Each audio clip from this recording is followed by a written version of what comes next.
For me, if I hear the words Tale of Our Time, it would mean something that would change something inside you or makes you reflect on yourself or society or just some things that happened in your life.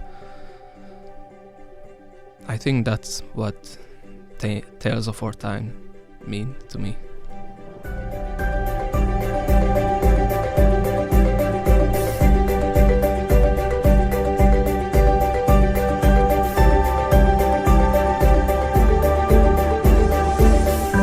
Hello, everyone, and welcome to Tales of Our Times. This is a show where we discuss the stories that move us, what makes them so meaningful, and why others could or should find meaning in them as well. This is not a spoiler-free show, so bear that in mind as you continue to listen. We tackle books, movies, comics, and more. Where there's a story, there's a reason to read or watch with today's show.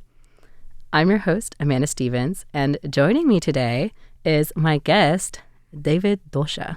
Welcome. Hello, Amanda, and thank you for having me in the show. Of course. Is there anything that you would like to say to introduce yourself? Well, I'm from Hungary, Europe. I came to Taiwan to learn Chinese, to improve my Chinese. I think that's all. Sure. That's okay. I trust you know what information you want to share with everyone. So today you actually brought, I think, what is a very well-known series to discuss. I was thinking about talking about Bojack Horseman. I have heard so much about this series for a very long period of time. It's an animated series by Raphael Bob-Waksberg, and it ran from 2014 to 2020. And it had a really big following as well.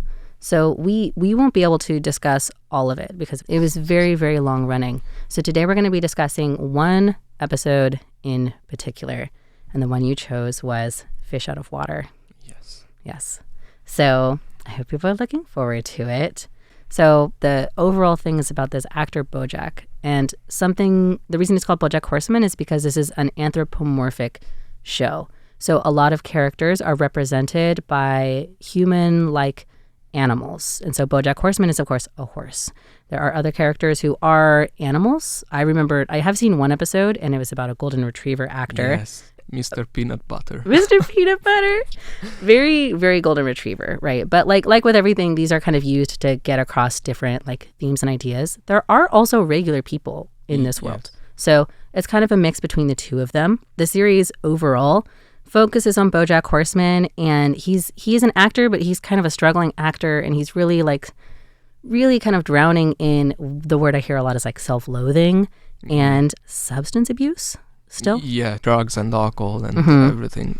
So just I guess a little warning, we may talk on those topics today. So if that's something that's uncomfortable for you, bear that in mind if you go look up this show later. But it does have a lot of, I think, very interesting things to say. Are there any characters we should know for Fish Out of Water before? Bojack Horseman is the titular one.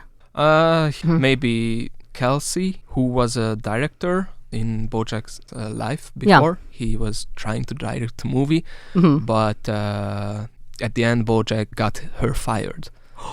But she was one of the director who was actually willing to work with him, and I wouldn't say friends, but still right, some kind of a normal relationship. Yeah. And he managed to burn that bridge. Yes. Okay, so I'm really excited to get into it. David, would you give us a summary of Season 3, Episode 4, Fish Out of Water? In this episode, we start with Bojack on a pier trying to get on a submarine. The submarine represents sort of the airplane, because in this episode, he will go underwater, deep down in the ocean. And the reason behind this, that there is a film gala show, sort of underwater. Yeah, there's animal people, so yes. Why wouldn't you have a fish film gala? Yes. Okay, that's fun. And the reason why he must go down there, even though he's on the phone, hey, I can't even swim. I'm a land animal. I cannot go underwater. Can't swim, can't breathe underwater. And the biggest reason he must go down there because of his character. Yeah. He's he's so hard on himself and everybody around him, and he has this self-destructive personality, and not that many people are willing to work with him anymore. Yeah. Like, we just talked about his director that he got fired. So, yes. Yeah. So because of this, he must go down just to promote himself and to campaign for himself, to shed some positive light on himself. And if I remember correctly, this is for an Oscar because he wants to be nominated. Like he gets forced on the submarine and then he has to go down into the ocean. Yes. And he's in a hotel, like signing books. At least that's what he meant to be. But then the producer who him got fired, Kelsey, she's also in there signing. Oh. And this episode is mostly about confronting yourself, admitting that you made a mistake and trying to apologize. Oh. Saying sorry. Yeah. And painful work to do. Yes. Yeah. And I think we see the steps in the show because in the beginning, Bojack holds a magazine in front of his head. He's like literally hiding from her. Trying to hide from her. Yeah. But the magazine has his photo on the cover. So then we see that, okay, he realized that it was my fault. And because they are under the water, he has this sort of scuba diving like thingy. Suit? Yes. He can't speak. Oh. Because even when he speaks, because of the glass, yes. Yeah. Oh, no. And how does he apologize? He tries to write notes. He starts writing it. Hey, Kelsey, long time no see. Oh, Let's chat sometimes. And that's not good. So he tears it apart, try again. And he writes like 3-4 notes. Yeah. None of them They're not really sincere good. enough. They're not good enough. Yes, and at the end he writes one that he tries to give to Kelsey.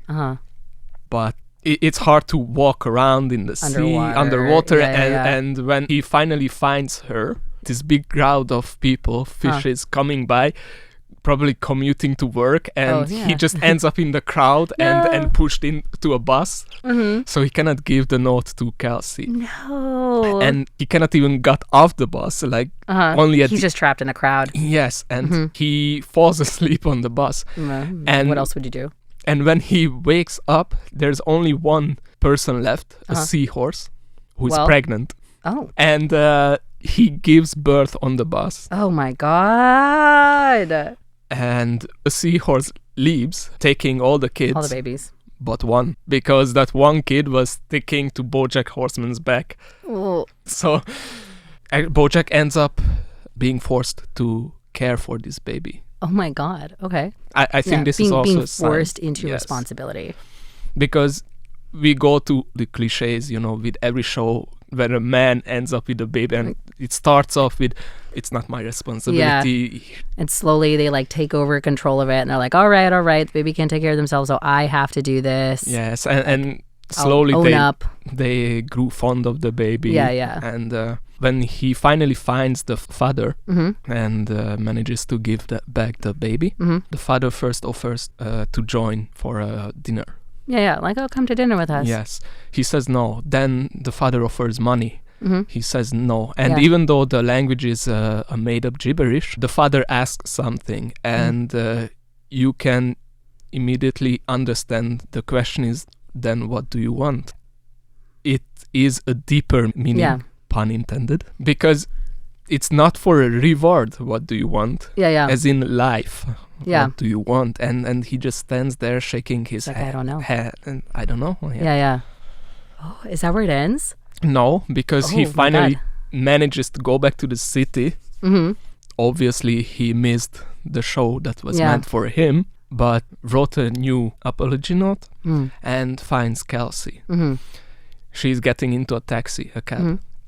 He runs after, manages to stop the cab, gives the note to Kelsey, but we are underwater, so the note is gibberish. I was wondering if it was going to be broken or not. Yes. I wonder if that was going to come back. And that note was actually deep-hearted, like well written, and it turned into gibberish, and Kelsey just looks at it confused and tosses it back, and they just leave. And a guy comes by, a normal human guy, underwater, same situation, same suit, and all you can hear, hey, move it, buddy, you're blocking the way. Bojack looks back, and then you can see the guy pressing one button on the suit and says again, hey, move it, get out of the way. The plot twist that he could speak underwater the whole time. He just didn't know how to do it. Yes. Which is also a metaphor, I think. He doesn't know how to communicate. Like, he could have done it the whole time. He didn't have to go through all these steps. Yes. Oh, my God. And this is how the show ends. Like he says, you gotta be kidding. And then they cut away. And what I love it, even the song at the end credits, the title is Sea of Dreams, but it just fits perfectly. Oh my God. And most of this episode doesn't have any dialogue. I think more than 90% is without any, or even if there is dialogue, it's mostly gibberish. And because it's animated, right? Like that kind of invites a whole different kind of storytelling to be used. And the animators can actually be creative with it. Show their true talent, because you need to show facial expressions, especially with a horse head and underwater, like in all of these bizarre situations. Yes, I think it's I love when there are episodes like this in shows, because I also think the lack of dialogue and being directly told invites you to think a lot deeper about what is happening and to just kind of connect to the experience, and it allows you to kind of like project onto it. It really invites you to think deeper. Yes, I mean the whole show, because of these characters, that I sort of identify myself with Peanut Butter. Oh, they call the retriever. Yes, because I feel a lot of attributes he has is fitting for me. And obviously all of these animal characters are an extreme end of the some personality. Yes. Yeah. I love that. So wait, let's actually just kind of skip right to that question then. Like, what made this episode so meaningful to you? Because the whole story covers realizing that you made a mistake, that you are in the wrong, admitting it to yourself, and then trying to do right. Yes, and it's not necessarily will work out in your favor. And for me, it was sort of the same. I tried to apologize, and I remember first I was like, "Oh, it's not a big deal." Like personally, like I think you're overreacting, or like for me it was like, come on, be an adult. Like, life is tough, and like bad things happen, and you should know that I didn't mean or something like this, and slowly realizing like, okay, it might be perhaps I was wrong and it was a bigger deal than I thought. Yes, and I actually remember trying to text her. Oh no. And I did the same, like, okay, this should be good enough, and no, delete. Going through the messages. Yes. And I did this like 2-3 times as well, like and actually I didn't text her anything at all.